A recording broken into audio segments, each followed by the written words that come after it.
Hello, my dear children. Namaste and welcome to this session of your class in ICSE Biology chapter, the excretory system. This is Ambika, your biology master teacher, right here on this amazing platform of Vedantu.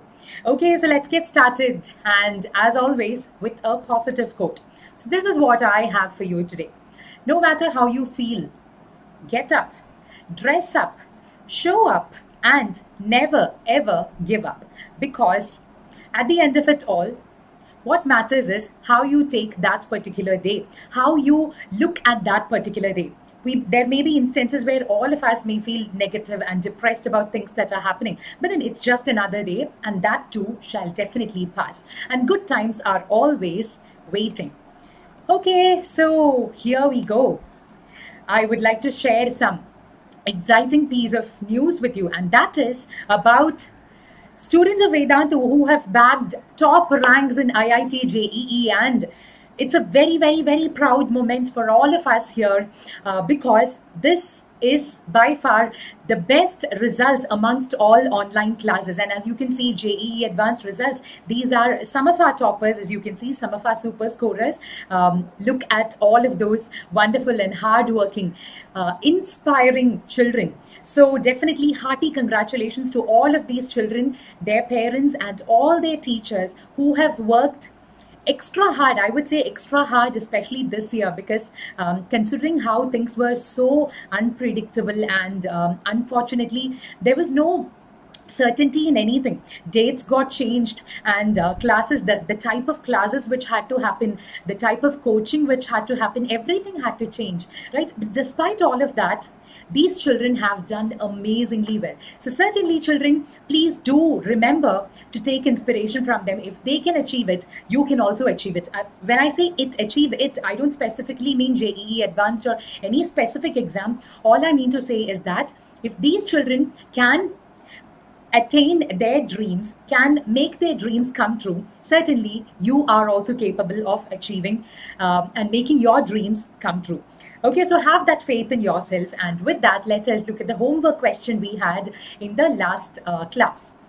And that is, I told you it was a very simple one, right? Name the primary organ of the human excretory system. Of course, beyond doubt, it is the kidney. We have a pair of kidneys, and the kidneys are said to be the primary excretory organ of humans. And in addition to them, in addition to the kidneys, we also have a few accessory or secondary excretory organs, which are examples of which are your skin, lungs, and so on. We have seen some of them, the details of some of them in the last class. So today, let us learn about the structure of the kidney. Of course, we've discussed most of the structure of kidney in the last class, but if you remember, I also mentioned that you will get better clarity about the structure of kidneys once we discuss a few more aspects in the second session, which is today, which is right now. And we'll also talk about the structure of nephron, which is supposed to be the smallest and the functional unit of the kidneys. And of course, the very important process or the mechanism of urine formation. So here we go. Let's just start by recalling, having a quick recap of what the longitudinal section of the kidneys look like. One single kidney, if you took the longitudinal section of it, you would see that these are the parts that it has. The outer layer, which we call the cortex. Of course, it's got a renal capsule also, which is the protective layer here. And this tiny area, this thin area, the outermost area is what we call cortex. Right inner to that is the area which we call medulla, which is composed of what we call renal pyramids, pyramid-shaped or triangular-shaped structures, as you can see. Okay, and then the inner area, this yellowish, brownish portion which you see, is called the renal pelvis, and the blood supply, the renal artery brings blood towards the kidneys, and the renal vein carries blood away from the kidneys, and of course, the ureters carry the formed urine from your kidney to your urinary bladder, where it's temporarily stored until it's ready for elimination from the body. And what do you see here? Here we see something that we haven't discussed much in the last class, and that is the nephron. This whitish structure that you see here is the nephron, which we consider to be the functional unit of our kidneys. So it is said that there are close to about 1.5 to 2 million nephrons in both our kidneys together. So imagine how tiny they are, and imagine how efficient they would be, considering the fact that it is in the nephrons that the process of urine formation happens. So yes, here we go. Once again, to give you context about how the nephrons are arranged. This is just one single nephron which has been shown to you, but there are actually millions of them, as I said. So have a look at how it's been arranged. Part of it is arranged in the cortex, part of it is arranged in the medulla. So the kidney is made up of approximately 1 million uriniferous tubules, which we technically call nephrons.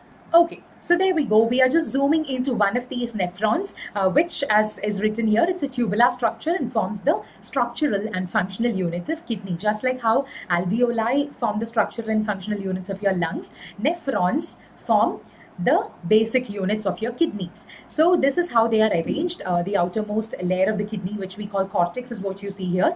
Part of the tubular nephron lies in the cortex, but a good portion, a good majority of its structure lies in the medulla, as you can see. Let's understand more about it. There are 4 major parts of a nephron.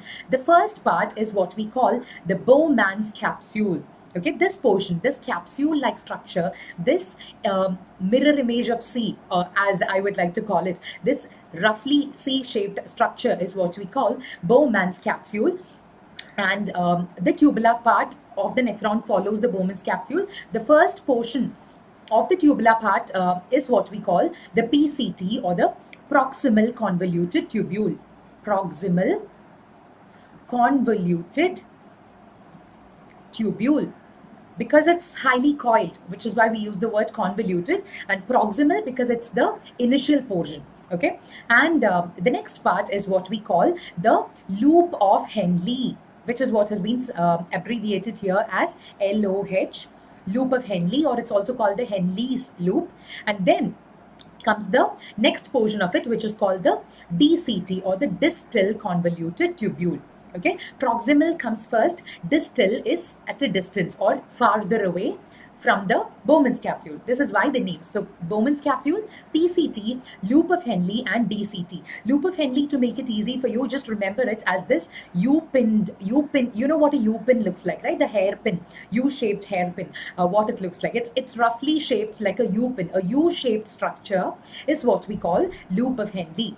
One more thing I would like to add here is this cluster of blood capillaries, which you can see here in the Bowman's capsule. That is called the glomerulus.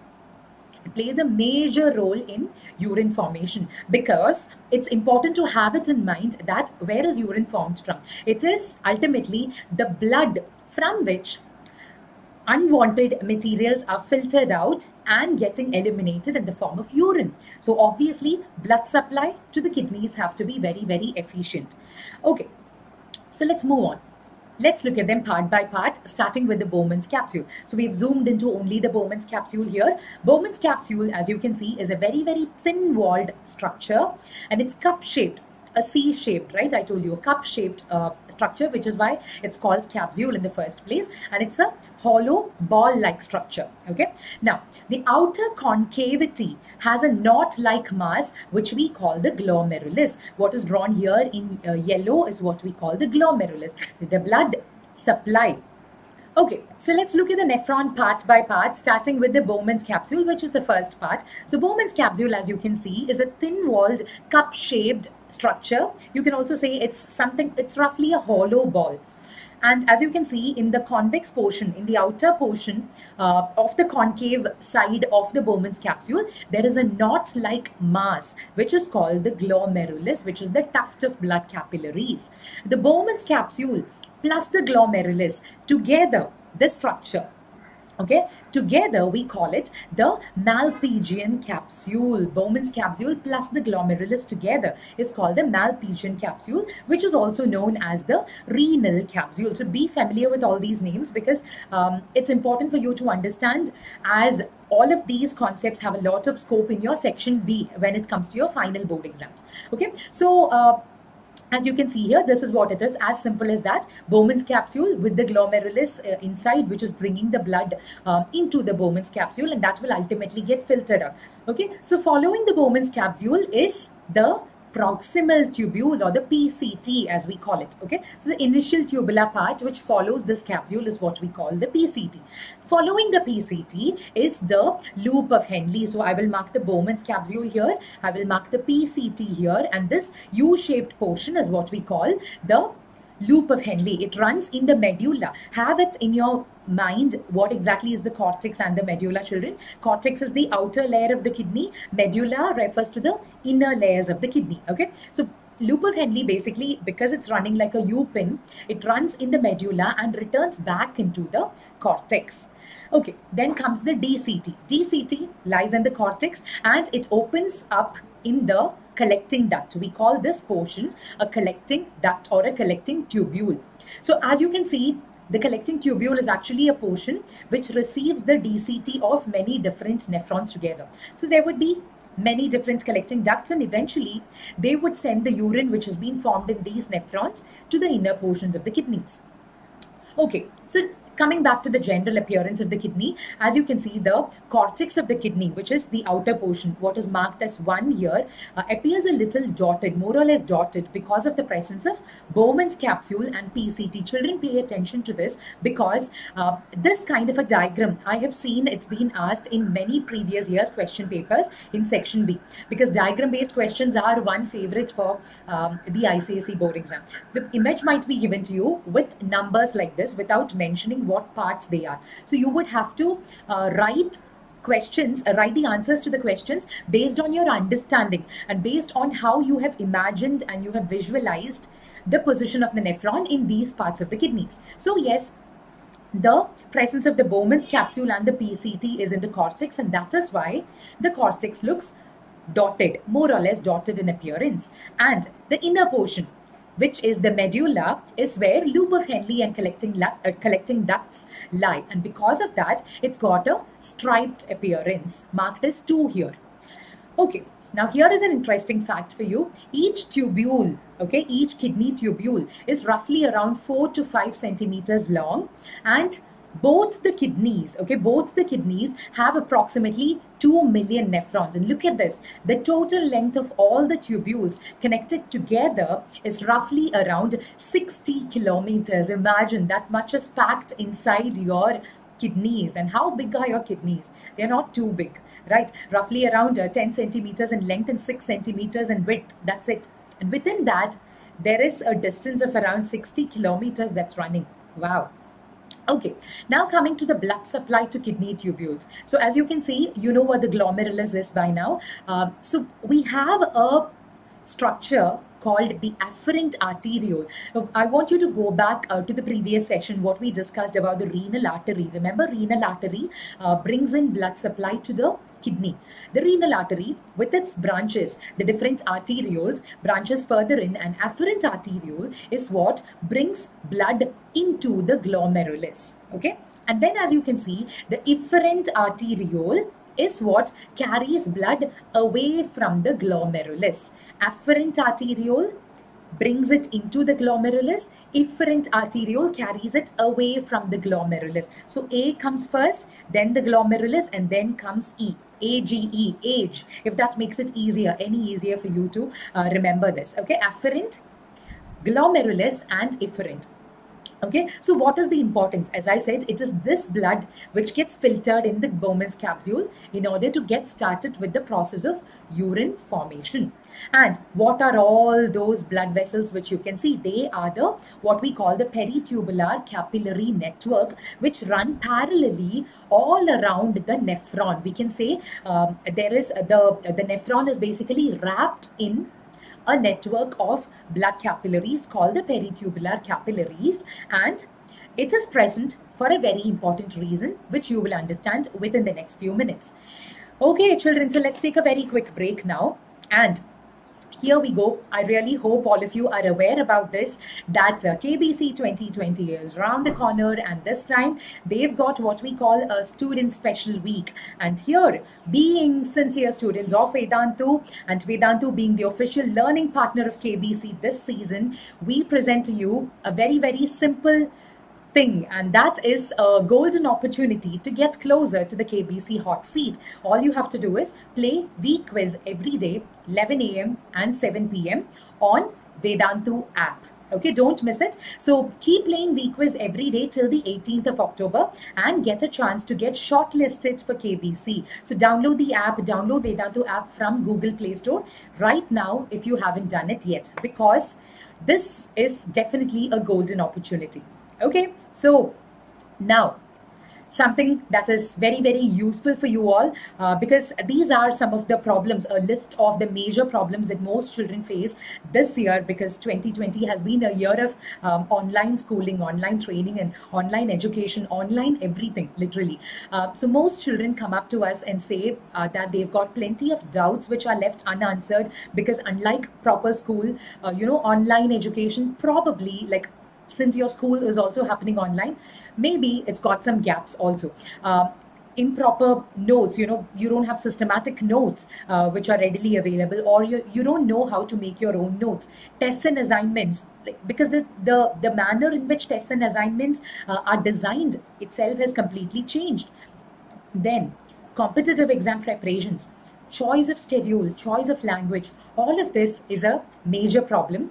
Not a major problem really, as long as you are associated with Vedantu, because we've got all of these problems solved for you, in addition to giving you a lot of bonuses, which are unlimited live classes, plenty of micro courses to strengthen your grasp of specific chapters or topics. We've also got crash courses, of course, performance reports, personalized attention, and plenty of other things in store for you. So all you have to do is, to know more about this, just visit the link which is given in the description box below and the pinned comment, and apply the coupon code AMBPRO to avail the best benefits that we have out there. Okay, so just in case you do get confused after you click on the link, let me guide you through it. Once you click on that link given in the description box below, you will get to choose your grade. Okay, so I'm assuming for you guys it's going to be grade 10, and you have to choose your target, which is going to be ICSE 2021, or if it's something else, choose it appropriately. Okay, this is just an example of how to go about this. And then check out all the details. All the features of Vedantu Pro have been mentioned here, and some of them I've already listed out to you. Have a look at that, have a look at it carefully, and then click on the button that says Get Subscription. So here we present to you 3 different plans, which are 1 month, 3 months, and the 6 months plan, everything transparently presented to you. So the 1 month plan, which means a 30 days subscription to Vedantu Pro, meaning that for the next 30 days, if you're subscribing today, for the next 30 days, you will have unlimited access to all of these features of Vedantu Pro. As I have said, unlimited live classes, test series and analysis, assignments and notes, and a lot more. Normally, this is priced at rupees 2,699, but then apply the coupon code which I showed you sometime back, AMBPRO. Okay, this one. Okay, it was already mentioned there, AMBPRO, and get your amount payable reduced to 2,159.2. Okay, this is for 1 month. For those of you who want to be tension-free for a slightly longer period, which is for 3 months, here are the details about the 3-month subscription to you. For 3 months, it's normally charged at 6,999. Now, do remember, children, this is coming as a package. It is not subject-wise. Rather, for all your major subjects together, everything in a single package, you are charged only 6,999 for 3 months. Okay, but apply the coupon code AMBPRO to avail the benefits to reduce your amount payable to 5,599.2 for 3 months together. Okay, and then comes the 6 months plan, wherein for those of you who want to be tension-free for the rest of this academic year, because this is the month of October, November, December, Jan, Feb, and March. That makes it 6 months. Rest of this academic year, if you want to be tension-free and leave everything to Vedantu, here I present those details also, which is normally priced at 11,499, but apply the same coupon code AMBPRO to reduce it to 9,199.2. Okay, so this is for 6 months. So children, one more thing I want to tell you here is, just in case you're still confused whether this is going to be useful to you or not, I would suggest definitely think about it, discuss with your parents, and then make your decision. But then trust me, as a parent myself and as a teacher, this is among the most reasonably priced courses out there that you would find across India and in any part of the world as far as the Indian education tuition system is concerned. I think this is extremely reasonably priced. So make a wise decision. And one more tip I would like to give you is to understand whether this is actually reasonably priced. The best thing to do is, for example, if you are subscribing to the 6 months Vedantu Pro subscription, calculate how many sessions you can avail in that 6 months, totally how many sessions you can avail. Okay, then divide the amount, which is 9,199.2, divide this by the total number of sessions to get the per session cost. Trust me, that will certainly help you realize how reasonably priced this is. Okay, so do not lose out on this best opportunity that you have, and go ahead and study smart. We are always here to support you. Okay, so let's answer a few questions very quickly and then proceed. The region of cortex is dash, while the region of medulla is dash. What do you think? The dotted and striped one is something that we have discussed. Which one is darker and which one is lighter? Okay, and your time is up. The answer is dark and light. Cortex is darker. The medulla is relatively lighter. Okay, glomerulus receives blood through afferent arteriole, efferent arteriole, from both or none of these. Okay, I've told you one secret code that you can use to remember this order. And your time is up. The answer is afferent arteriole, AGE, afferent arteriole, glomerulus, efferent arteriole. Okay, next one. The portion of nephron which looks like a U shape, what is it? The U pin or the hairpin which I told you. Is it the glomerulus? Is it the loop of Henle? Is it the Bowman's capsule? Or is it the collecting duct? All right, and your time is up. It is, beyond doubt, what we call the Henle's loop or the loop of Henle. Now, the cluster of blood vessels in the Bowman's capsule is glomerulus, loop of Henle, Bowman space, collecting duct. All right, again, your time is up, and the answer is glomerulus, beyond doubt. So very, very well done if you have got all of these answers correctly. In case you still have to clarify your concepts, strengthen your concepts in this, I would suggest please go back and watch the replay of it, because it's very, very important. As I said, section B may carry a lot of questions from this particular concept, at least for 5 marks. Okay, so now let us get to a slightly more complex concept, which is about the mechanism of urine formation. This is an overview of the process of urine formation in human beings. It occurs in 3 major steps, which are glomerular filtration, tubular reabsorption, and tubular secretion. 3 major steps. Okay, so let's look at them step by step, starting with step 1, that is ultrafiltration or glomerular filtration, as we also call it. So just a second, I will just open up the pen here.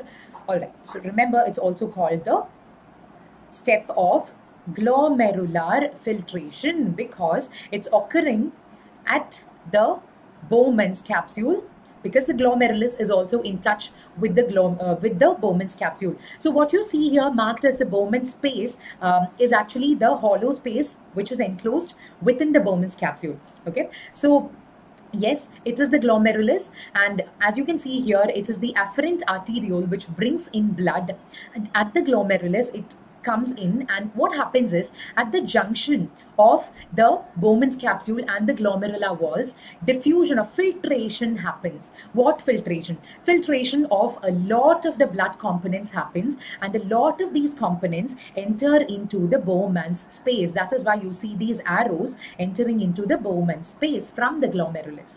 And those components of the blood, like a lot of the blood cells, the larger blood corpuscles or cells as we call it, RBCs, many of the larger proteins in the blood, all of them don't get filtered. Okay, so those substances which don't get filtered, those components of blood which are not filtered, go back. They exit the glomerulus through the efferent arteriole. Okay, so I hope that part is clear. Ultrafiltration or glomerular filtration. So this portion which is the filtrate, glomerular filtrate, has entered into the Bowman's capsule, into the Bowman space, and it is about to enter into the proximal convoluted tubule. Once it enters into the tubular parts of the nephron, it enters step 2, and that is tubular reabsorption or selective reabsorption. So what happens here is sodium, amino acids, and glucose and many other useful substances are reabsorbed from the filtrate back into the blood. So children, how would I like to describe this is, I give this analogy whenever I teach this topic. So how I want you to visualize it is ultrafiltration. Imagine it like the process by which, the act by which you are cleaning up your room and you are like trying to get rid of a lot of the dump and a lot of garbage from your room. You are like, okay, I don't need this book, I don't need this pen, I don't need these toys, I don't need these clothes. So many things you are like trying to get rid of it from your room. And then that is ultrafiltration, like based on like random selection of substances, and you're just getting rid of them. Then reabsorption is what happens when your mother or your father or your grandparents, there are certain elders in the family who will be like, they would have this habit of coming and examining what are the things that you are trying to get rid of, the eliminated stuff. They come back and re-examine it to see if those are actually garbage items, or if there is actually something that is useful to the household, that can be useful to the house. So they will come and examine the things that you have dumped, and they will be like, oh no, this book is required, this book can't be thrown away. They are like retaining it back. They take it out of the garbage box. They take some clothes out, saying that no, these are good clothes, it is not meant to be eliminated from that house. So this is basically reabsorption, wherein the blood capillaries which are surrounding the tubular parts, the peritubular capillaries, if you remember, they are reabsorbing certain substances which might be useful for the body without getting eliminated, so that it shouldn't get eliminated, and those may include sodium, amino acids, and glucose. This is tubular reabsorption, which is step 2. And thirdly, step 3, which is secretion. Secretion happens in the later parts of the nephron, the later parts of the tubular parts of nephron, wherein it's something like a final round of elimination, final cleanup that's happening. Your blood is like, okay, now anyway, we are sending these things away. I have a few more waste materials to add to it, and totally as a package, I will throw away all the garbage together. Something like that. The blood capillaries, the peritubular capillaries are like, okay, there are a few more unwanted toxins, unwanted drugs and all of that, which the body doesn't need. And it's trying to throw that also into the nephron so that will also get eliminated from the body. This is tubular secretion. So ultrafiltration or glomerular filtration, tubular reabsorption, and tubular secretion. These are the 3 major steps. Once again, for your benefit, summarized here, glomerular filtration creates a plasma-like filtrate of the blood. Tubular reabsorption removes useful solutes from the filtrate and returns them into the blood. Okay. Thirdly, tubular secretion, wherein additional wastes like toxins are removed from the blood and added to the filtrate, added into the nephron. And fourth is water conservation. In the later parts of the tubular regions of the nephron, like the collecting tubule, reabsorption of water occurs, removal of water from the urine and return into the blood. So what happens is it basically ends up concentrating your urine. So why is this happening? This actually happens depending on how much water is there in your body. If you are the kind of person who drinks a lot of water and stays hydrated all the time, maybe a lot of reabsorption may not happen. Okay, and this is when your urine appears dilute and more or less transparent. But then there may be cases where if you don't drink enough water, your body is able to detect that low water levels in your body, and because of that it tries to reabsorb as much water as possible from the urine, and that is when urine appears dark yellow in color. So in case urine appears very, very dark, darker than normal, it means that you are at the danger of dehydration. Okay, so it's very, very important to stay hydrated for all metabolic activities to function normally in the body. It is said that roughly you must be drinking around 2 liters, or 1.5 to 2 liters at least of water every day. Okay, So now let's answer a few more questions to see if we have understood everything about urine formation. The thick afferent arteriole and the thin efferent arteriole help in dash. Okay, ultrafiltration, relocation, transfusion, or ionic transport. And your time is up. It is ultrafiltration. Do remember this aspect. I think I forgot to mention that the afferent arterioles are thicker than the efferent arteriole, so that that pressure with which blood flows into the glomerulus can be maintained, and so that filtration can happen naturally and normally. Okay, so thick afferent and thin efferent arteriole help in ultrafiltration. Now, the kidneys are protected by dash. Where are your kidneys present? Just think about it and use your common sense. I haven't told you the direct answer to this question anywhere in the last couple of sessions. So tell me the answer. The first two ribs, middle two ribs, last two ribs, or none of these. Okay, and your time is up. The answer is the last two ribs, your rib cage, the bottom two ribs protect your kidneys. Now, the circular muscle which guards the opening of the bladder into the urethra is called dash. Diaphragm, sphincter, valve, all of the above. Yes. And your time is up. The answer is sphincter muscles. Yes. Now the next one, the portion of cortical tissues extending between the adjacent renal pyramids. What do they form? The portion of cortical tissues extends between adjacent renal pyramids to form dash. Remember what the renal pyramids are, right? The medullary region of your kidney. What do the portions in between adjacent pyramids, what are they called? Uriniferous tubules, nephron, renal tubules, or renal column. We've seen this in the previous session actually. And your time is up. The answer is renal column. And the next one, very, very simple and basic. Dash is the structural and functional units of kidney. Nephron, neuron, neuroglia, medulla. Okay, and your time is up. The answer is nephron. So there is a confusion between nephron and neuron. Always remember, neuron is the functional unit of your nervous system. Your nerve cells, one individual nerve cell is what is called the neuron. Nephron is found in the kidney. Okay, so very, very well done if you have got all of these answers correctly. In case you've not got them correctly or you've got at least one or two wrong, I would suggest go back and watch the replay because, as I said, super duper important concept in human physiology. You must understand them. And let me remind you that you now know about the structure of the kidney, structure of the nephron, and the process of urine formation. So let me also remind you that at the end of collecting tubules, at the end of reabsorption of water, the urine would go into the renal pelvis, from there into the ureters, into the urinary bladder, and gets eliminated through the urethra. And here is the homework question for today.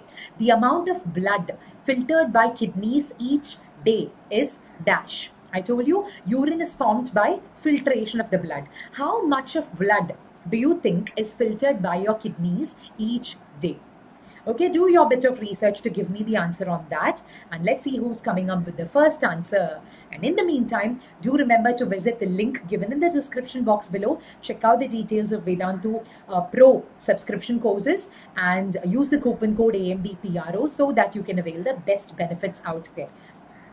And of course, children, in case you've enjoyed this session, if you found this useful, please do remember to hit the like button right now. Please share the link with all your near and dear friends. And I think you can also share it with your CBSE Class 10 friends, because Life Processes is one chapter which has some of these concepts also included in that. So they will also find it useful. You may also share it with your NEET aspirant friends in case, because human physiology is one very, very important topic of NEET. And subscribe to the channel Vedantu 9th and 10th English. Click on the subscribe button right now in case you've not done that yet, so that you don't miss out on any of the updates that we will be coming up with on a daily basis. All right, so until we meet again, do remember to stay home, stay safe, stay happy, and all the time have a positive attitude. Everything will fall into place. Okay, so this is Ambika signing off. Bye-bye.